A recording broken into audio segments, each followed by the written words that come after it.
தருமபுரம் ஆதீனத்தில் புகழ்பெற்ற பட்டின பிரவேசம் விழா ஸ்ரீ ஞானபுரீஸ்வரர் சுவாமி கோவிலில் கொடியேற்றத்துடன் துவங்கியது.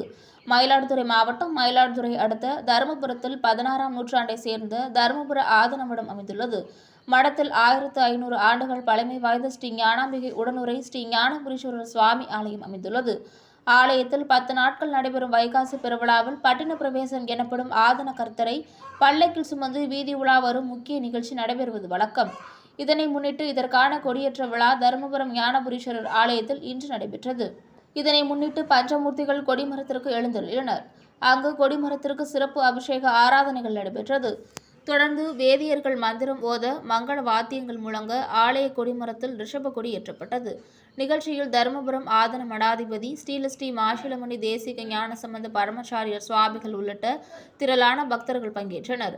விழாவின் முக்கிய நிகழ்ச்சியாக 6ஆம் தேதி சுவாமி அம்பாள் திருக்கல்யாண நிகழ்ச்சி, பஞ்சமூர்த்திகள் திருத்தேர் உற்சவம், காவிரியில் தீர்த்தவாரி ஆகியவை 10 நாள் உற்சவத்தில் நடைபெறுகிறது.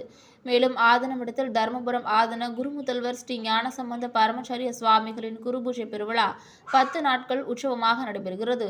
விழா நிறைவாக 30ஆம் தேதி ஆதீன மடாதிபதி ஸ்ரீலஸ்ரீ கைலை மாசிலாமணி தேசிய ஞானசம்பந்த பரமச்சாரிய சுவாமிகள் பல்லக்கில் வீதி உலா வரும் பட்டின பிரவேசம் காட்சியும் நடைபெறுகிறது.